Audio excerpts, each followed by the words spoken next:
नमस्कार, मी प्रणिता बोरसे. आपण पाहत आहात TV9 मराठी. बुलेटिनच्या सुरुवातीला महत्त्वाची बातमी. मुंबईच्या प्रभादेवीतील रस्त्यावर मोठा खड्डा पडलाय. रस्त्यावर पडलेल्या या खड्ड्यामुळे या ठिकाणी कार अडकली होती. खड्डा बुजवण्याचं काम सध्या सुरू आहे. तर ही दृश्य आपण बघतोय. मुंबईच्या प्रभादेवीतील रस्त्यावर मोठा खड्डा पडला आणि या खड्ड्यामुळे कार या ठिकाणी अडकून पडली होती. तर आता हा खड्डा बुजवण्याचं काम सुरू आहे. आणि या प्रकरणी अधिक अपडेट आपण घेणार आहोत आपले प्रतिनिधी निवृत्ती बाबर यांच्याकडून. निवृत्ती.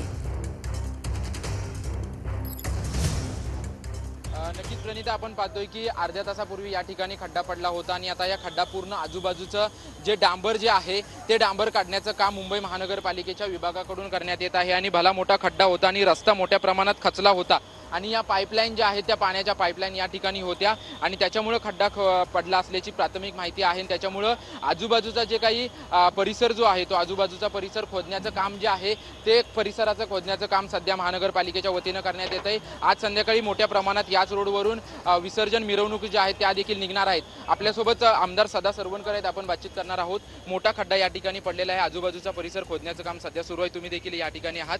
मोठा अनर्थ टळला आहे. श्री गणरायाची कृपा समजूया आपण की खड्डा दिसल्यानंतर तातडीने कारवाई झाली.